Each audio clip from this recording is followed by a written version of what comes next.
Tudo bem, pessoal? Nós vamos retomar as gravações aqui do nosso estudo do livro O Espiritismo na sua expressão mais simples.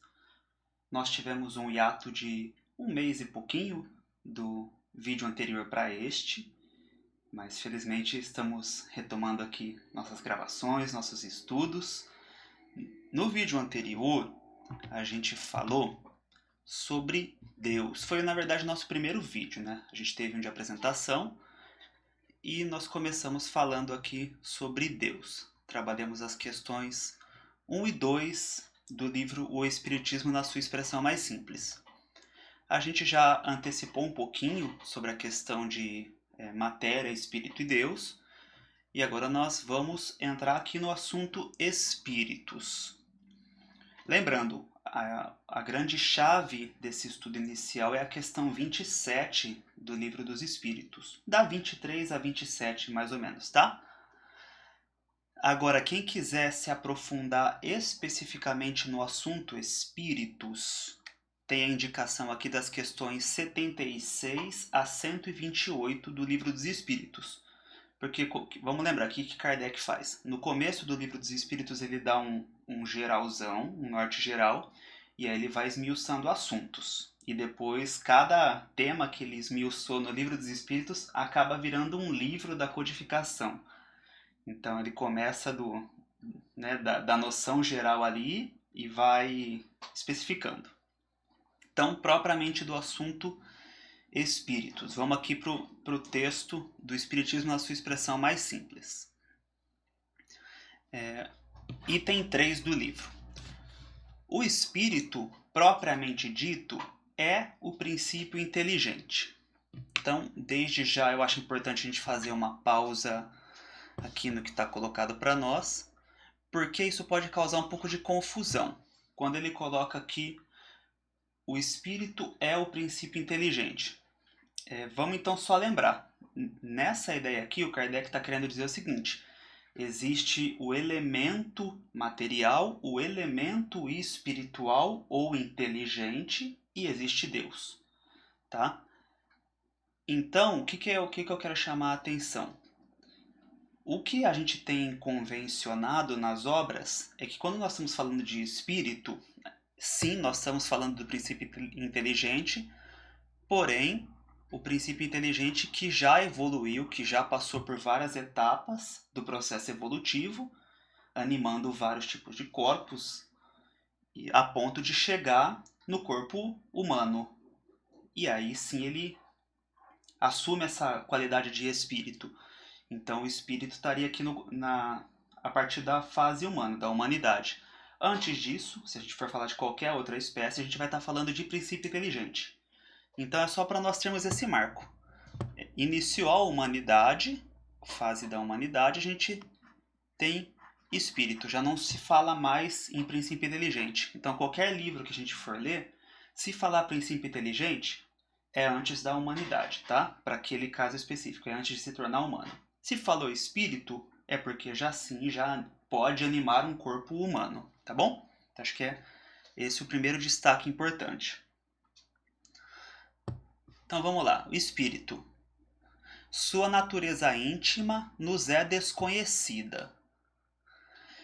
Para nós, aqui são teoricamente os espíritos falando, tá? O Kardec pegou uma sentença dos espíritos falando.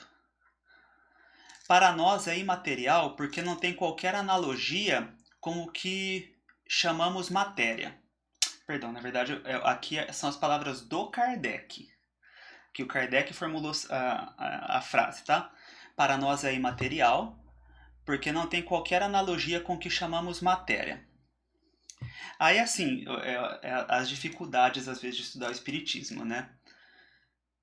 O Kardec está tratando o espírito como imaterial. Porém, no próprio Livro dos Espíritos, eu estou fazendo questão de trazer isso, se a gente for na questão 82, o que está lá é o seguinte: imaterial não é bem o termo. Incorpóreo seria mais exato. Ou seja, incorpóreo é sem corpo. Agora, o espírito, ele teoricamente, normalmente ele tem o corpo que o acompanha praticamente durante todo o seu processo evolutivo até a purificação, e depois disso a gente não sabe dizer exatamente, que é o perispírito. Então, uma fração material que seja, alguma coisa para ele se tornar tangível e se manifestar, ainda que seja nos planos superiores, alguma coisa de matéria tem.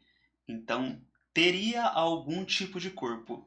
Então, a expressão que os espíritos trazem ali de incorpóreo também não é a melhor. Mas o que acho importante a gente entender? Espírito é uma coisa, matéria é outra, tá? E aí quando a gente está falando de corpo, a gente tem que só tomar o cuidado se é corpo físico ou se é corpo espiritual. Se a gente tiver isso sempre bem dividido na cabeça, fica mais fácil. Então, incorpóreo seria mais exato, segundo os espíritos, pois deves compreender que, sendo uma criação, o espírito há de ser alguma coisa. É a matéria quintessenciada, mas sem analogia para vós outros, e tão etérea que escapa inteiramente ao alcance dos vossos sentidos. Então isso é o que os espíritos trazem, aqui sim com toda certeza. E aí o próprio Kardec, tem horas que ele consigna a opinião dele. Os espíritos trazem uma coisa e ele faz um comentário com o intuito de didática. E ele coloca aqui no comentário dessa questão 82. Dizemos que os espíritos são imateriais porque sua essência difere de tudo o que conhecemos sob o nome matéria. Então, é mais fácil tratar elemento inteligente, princípio inteligente, espírito de um lado, matéria do outro. Então, se a gente sabendo o que é espírito e o que é matéria, que a matéria é decorrente do fluido cósmico, tudo o que decorre do fluido cósmico em todas as suas modificações é matéria. Do outro lado está espírito e distante e imerso em tudo isso, animando tudo isso, está Deus, tocando tudo isso. Então a gente tem que saber basicamente esse ponto para entender o espiritismo como um todo. Essa é a base para a gente entender todo o resto.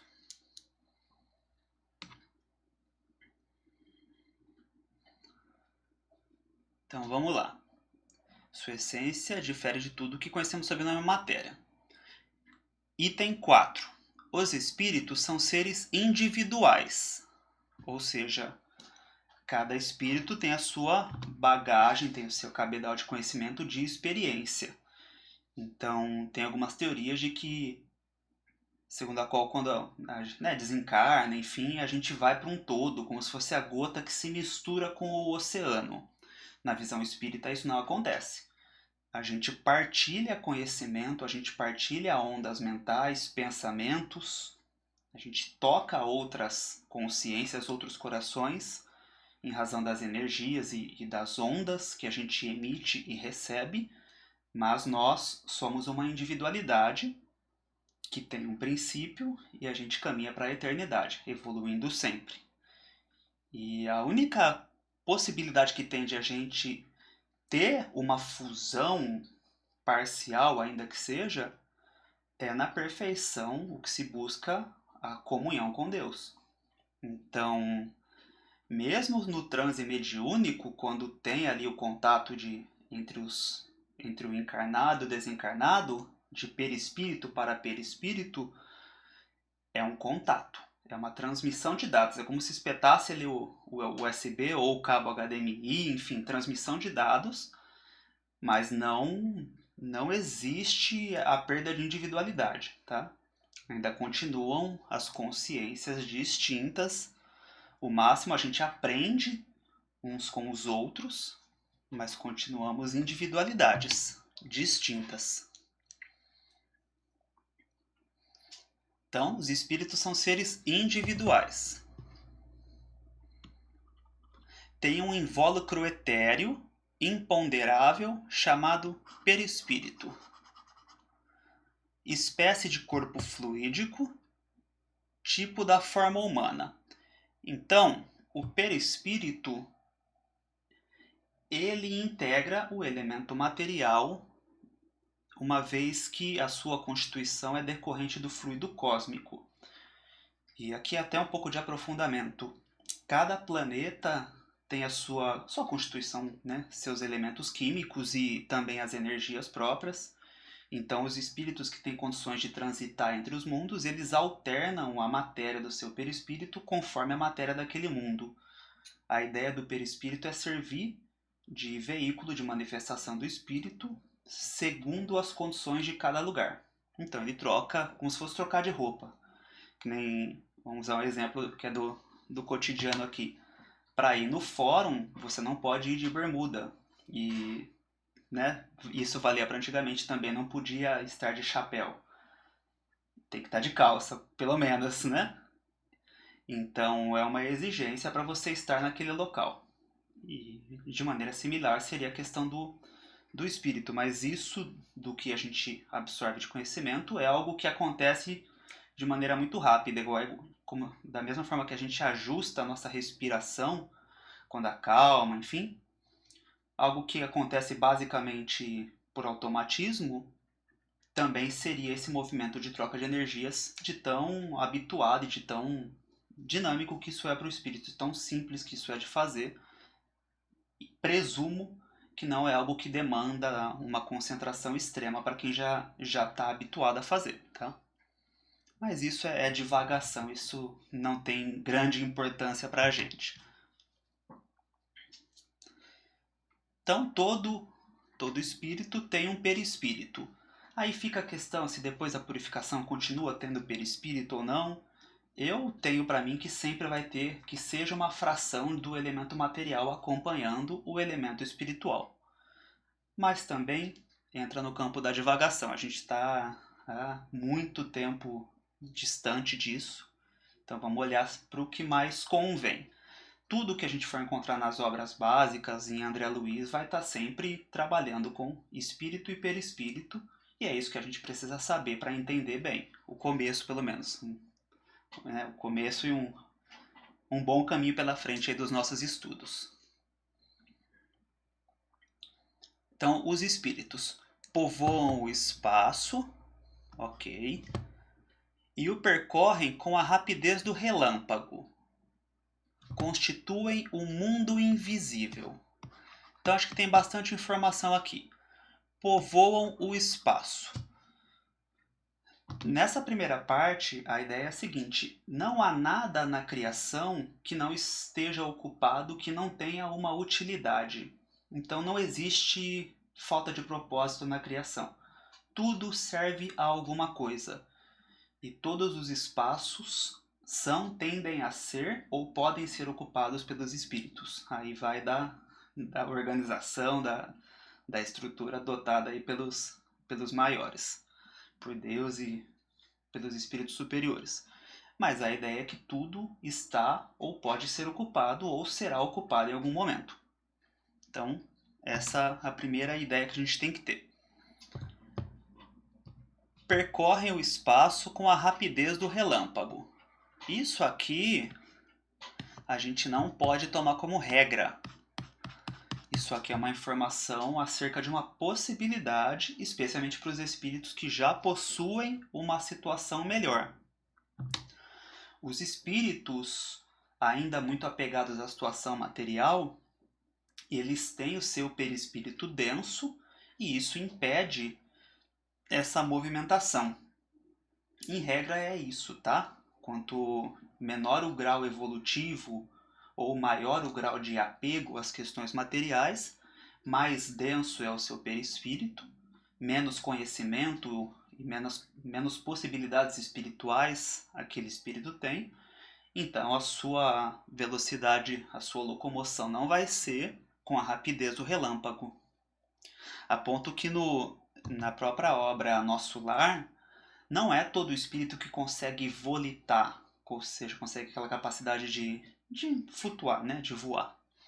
Tanto que lá eles têm um instrumento que é o aeróbus, uma espécie de um ônibus, enfim, um meio de transporte material que faz a locomoção dos espíritos.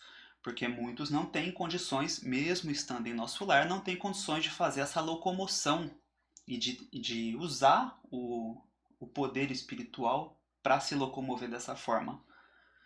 Então, vamos tomar isso como uma possibilidade, tá? Podem percorrer o espaço com a rapidez do relâmpago, mas isso não é regra e não vamos achar que é tudo fácil, que tudo se conquista dessa forma. Eu vou abrir um parênteses ainda nesse ponto para não deixar faltar e também para eventualmente a minha omissão não parecer uma falta de conhecimento, que a gente tem que trazer também que os espíritos evoluídos no campo da maldade, vamos chamar assim, se a gente puder classificar dessa forma, os espíritos que aprofundaram no conhecimento oculto, do ocultismo ou das potências espirituais, mesmo sem ter uma situação de iluminação, mesmo estando né, em questões profundas das sombras, muitos desenvolvem capacidade também de usar potências espirituais, então a questão de se locomover com facilidade, com essa velocidade, também seria possível. Mas são espíritos que treinaram absolutamente, e para eles, tudo o que eles queiram fazer que se assemelhe às ordens superiores, aos espíritos superiores, tudo para eles é com muito mais luta e é mais dispendioso, é mais custoso fazer, manter, e muitas vezes é uma situação temporária. Então, nas reuniões de desobsessão atuais, a gente recebe inúmeros espíritos que estavam em situações de poder, em estruturas, né, grandes, enfim, mas que em determinado momento passam ali pelo processo de crise, tem alguma dificuldade, uma hora o inconsciente vem à tona, chama para a responsabilidade, ou a própria lei divina chama para a responsabilidade, e qualquer crise que se instale dentro dele afeta. E aí tudo o que ele treinou, o que ele se dedicou para conseguir fazer e para usar ali dos dons, tudo aquilo começa a escapar. Porque ele acaba ficando preso num conflito, porque o inconsciente cobra a conta de tudo que a gente faz. A conta chega, uma hora ou outra ela vai chegar, isso é inevitável. E a gente vê isso muito nas nossas reuniões. Então, espíritos evoluídos nas sombras também têm potenciais espirituais muito grandes, conseguem fazer muitas coisas, só que é temporário. E para eles é muito sofrido quando eles perdem esses poderes, porque eles se achavam invencíveis. E isso dava a eles a certeza de que eles estavam, né, do lado certo, na condição certa. E a hora que perde, aí eles sentem ali a fragilidade, o medo. Né? Muitos já percebem que vão ter que reencarnar. E isso para eles é muito desesperador. Lembrei até daquele do mito, né? Das asas de cera, que a pessoa tenta voar, mas ela voou muito próximo do sol e não tinha condições, e as asas derreteram e aí caiu. Então me veio essa imagem aqui na cabeça, não estava nada pensado sobre isso, mas parece que é isso que eles passam, sabe? Eles inflam tanto, só que não tem estrutura real para sustentar o que eles alcançam. Então, uma hora vem a queda.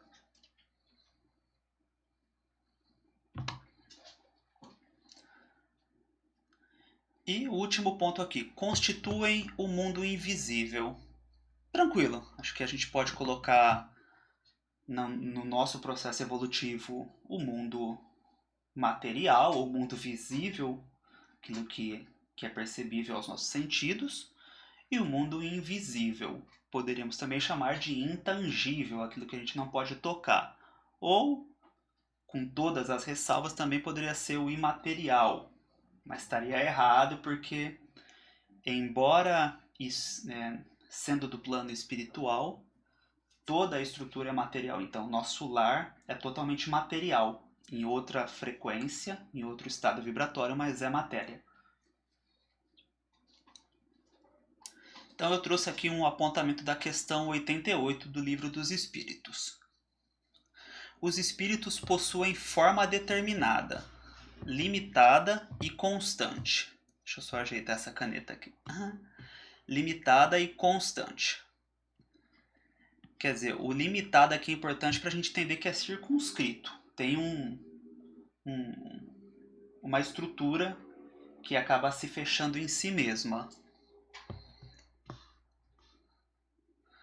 uma chama, um clarão, uma centelha etérea, cuja coloração vai do escuro, que é a parte que a gente chama de, né, normalmente como denso, quando o espírito está muito ligado a sofrimento e questões materiais, escuro e opaco, a uma cor brilhante, como a do rubi. E aí, para facilitar, eu deixei já na imagem aqui o que seria a cor rubi, que a gente pode pensar na própria cor do sangue, é o que vai trazer para a gente essa ideia. Então, seria essa cor brilhante, conforme a evolução e purificação do espírito. Então, só para frisar que aqui está falando do elemento espiritual. A gente não pode confundir isso com outras manifestações do perispírito e com a aura, por exemplo. Porque a aura ela é bastante volátil, depende do que a gente está pensando, do que a gente está sentindo e das coisas que estão aqui no nosso campo mental mais próximo. Tem um emaranhado de coisas acontecendo ao nosso redor. Então, não confundir o que é externo, o que é essa manifestação externa, com o que seria a natureza do espírito ali na sua porção mais interna. Então, para a gente pensar que o nosso turbilhão mental, o nosso sofrimento, as nossas dificuldades, elas podem deixar o nosso espírito opaco, elas podem obscurecer o nosso ser.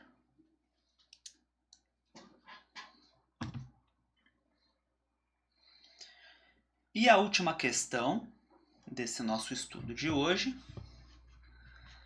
a origem e o modo de criação dos espíritos nos são desconhecidos. Então, origem e modo de criação, eles são desconhecidos. Sabemos apenas que são criados simples e ignorantes. Isso aqui a gente vai ouvir muito e muitas vezes. Os espíritos são criados simples e ignorantes. Isto é, sem ciência ou sem conhecimento do bem e do mal. Então, simples e ignorante é sem conhecimento do bem e do mal. A gente vai voltar para isso aqui. Mas com igual aptidão para tudo. Com igual aptidão para tudo. Porquanto Deus, em sua justiça, não podia isentar a uns do trabalho que impusesse a outros para chegarem à perfeição. Ou seja, todos passamos pelo mesmo caminho evolutivo, não tem privilégio. Vamos voltar um pouquinho aqui. Então vamos lá. São criados simples e ignorantes, sem conhecimento do bem e do mal e com igual aptidão para tudo. Então, quando a gente lê aqui igual aptidão para tudo, pode ser que alguém pense: nossa, mas aquela pessoa tem o dom, já nasceu ali com o dom, tem facilidade. Então, quem não conhece, né, quem ainda não estudou o espiritismo ou sabe pouquinho, a grande questão aqui é a reencarnação. Então, o texto está nos falando do estágio 0. Mas quando você olha para uma pessoa, para alguém que você conhece ou viu na TV, na internet, ali é alguém que já tem uma bagagem de conhecimentos acumulados de muitas e muitas encarnações. Então, o ponto de partida não é idêntico. Cada pessoa que reencarna, ela está num estágio evolutivo. E a gente só vai saber isso de fato a hora que ela começar a manifestar a personalidade dela, os conhecimentos, né, e as intenções ali. Então a gente vai saber, olha, parece ser um bom coração, parece ser alguém inteligente, mas às vezes com o coração que não é bom, não tem empatia. Então a gente vai vendo conforme se manifesta, mas o ponto de partida não é o 0. Então, nesse nosso estudo, no que a gente está falando aqui, não vamos achar que está falando das pessoas que a gente conhece. Não tá, isso é teórico e é do ponto 0. Tá? Quando o princípio inteligente chegou aqui no estágio de espírito, é o ponto zero, a primeira encarnação que não podemos afirmar como funciona. Ponto zero, sem conhecimento do bem e do mal, com igual aptidão para tudo.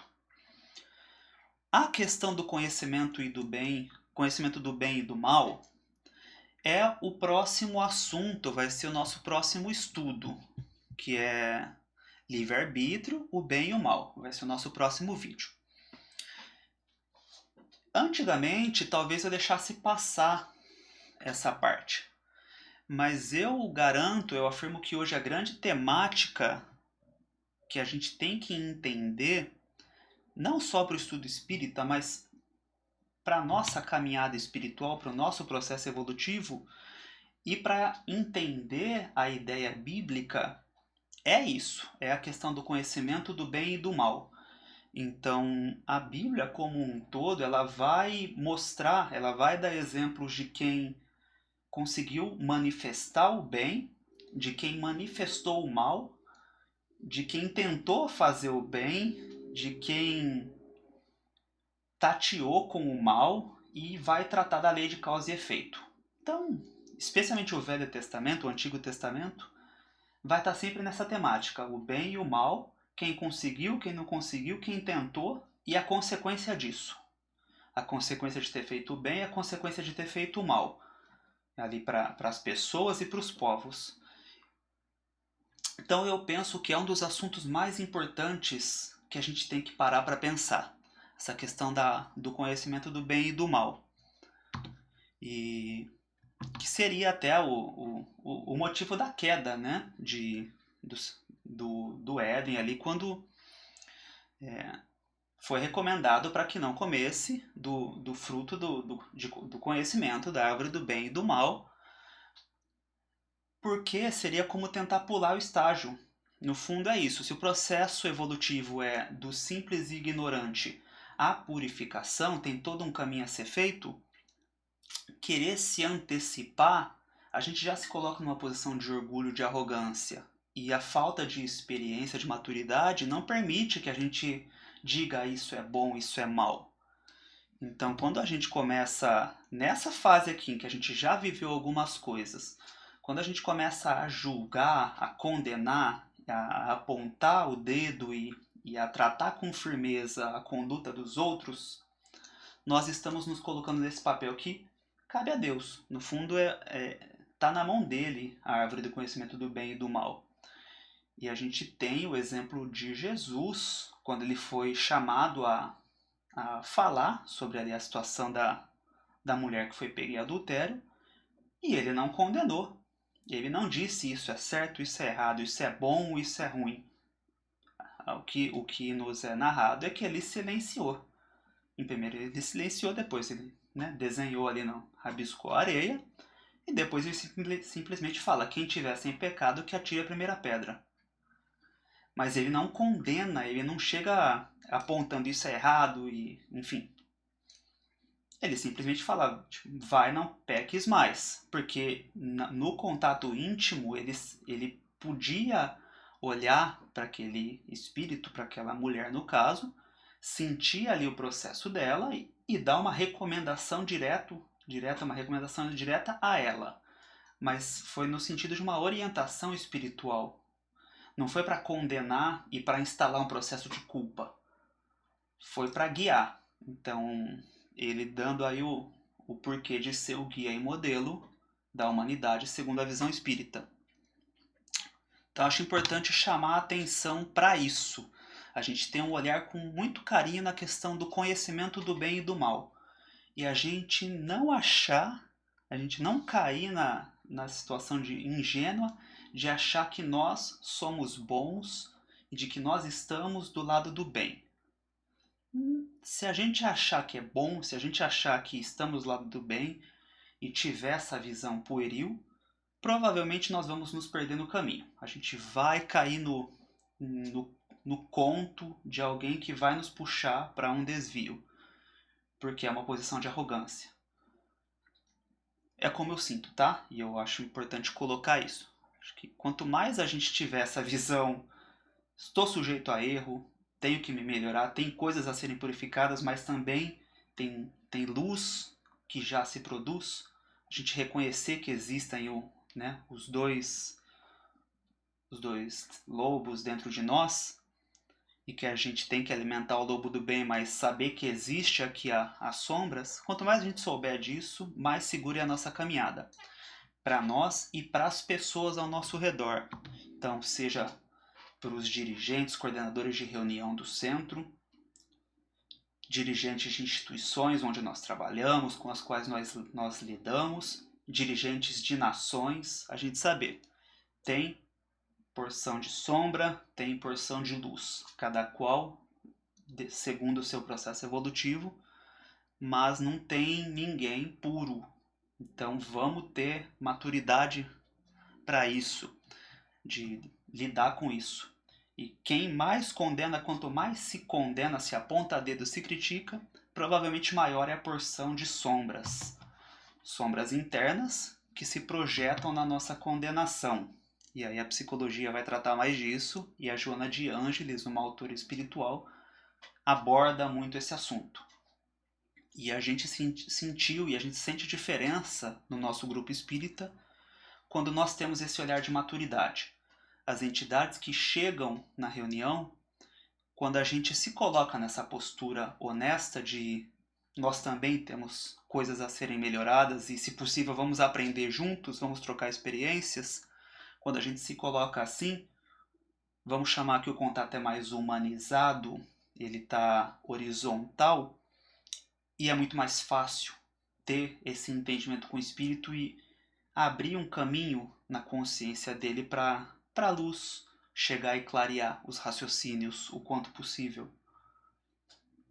Então é um apelo para quem acompanha, para quem assiste. Não vamos nos colocar nessa posição de arrogância, de achar que a gente sabe o que é bom e a gente sabe o que é mal.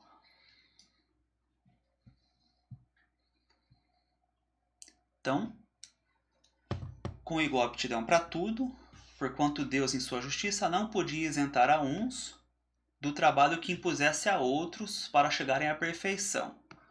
E aí, lembrando, a gente já comentou isso em outros momentos, que o próprio Cristo, Jesus, ele também teve o seu processo evolutivo, começou a princípio inteligente e chegou à potência espiritual que é. Então ninguém está isento desse caminho. A visão espírita não coloca Jesus como aquele que é o filho que já veio com... Não. Ele também é alguém que evoluiu. É um espírito que evoluiu. Então, na última parte do texto aqui, sobre a criação e os espíritos no princípio. No princípio, eles se acham numa espécie de infância, sem vontade própria e sem consciência perfeita de sua existência. Então, é algo realmente assim, uma transição da animalidade para a humanidade. E o que define o estado humano, segundo a visão espírita, é o pensamento que não se interrompe, é a capacidade constante de pensar. Então ele não é fragmentado, essa é a condição de a gente estar o tempo todo observando, raciocinando, tendo reflexões. É isso que define a qualidade humana. O que muda é cada pessoa tem as suas percepções, as suas reflexões, e cada ser no seu processo evolutivo está mais ou menos apegado aos impulsos de origem animal. Então é isso que vai diferenciando. A gente cada vez mais vai conseguindo transformar os impulsos de animalidade em movimentos de iluminação nosso e do nosso entorno. Então, quando a gente fala aqui que eles se acham numa espécie de infância sem vontade própria, nós podemos evoluir esse raciocínio para chegar na questão, por exemplo, da reencarnação e das provas que a gente passa durante a reencarnação. Os espíritos com evolução mais adiantada, muitos podem escolher os tipos de prova e situações que vão querer passar durante a encarnação conforme o interesse ali, a capacidade de seguir no processo evolutivo. Agora, os espíritos cuja evolução é inferior, mais atrasados ou mais novos, recém-criados, eles estão sujeitos ao movimento divino conforme a necessidade deles. Então, quanto maior a evolução, maior o livre-arbítrio. Essa é a ideia.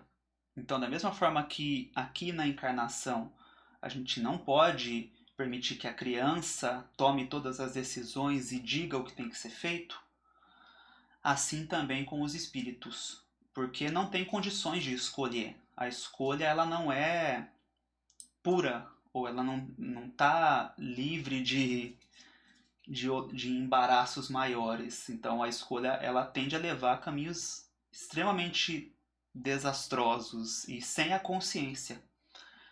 Então a ideia é que a gente vá desenvolvendo com as experiências a capacidade de escolher, a questão do nosso livre-arbítrio, tá? E aí que tudo se encaixa no nosso próximo assunto, que é livre-arbítrio, o bem e o mal, tema do nosso próximo vídeo. Eu deixei o último destaque aqui, colocando que a ciência, né, o conhecimento e o que nós temos aqui por ciência mesmo, né, tecnologia, desenvolvimento nesse campo, se ela não tiver o apoio, se ela não andar junto com a evolução moral, seja do indivíduo ou seja de grupos, ela é uma causa de queda, é uma causa de declínio, de perturbação da ordem. Então é só a gente pensar que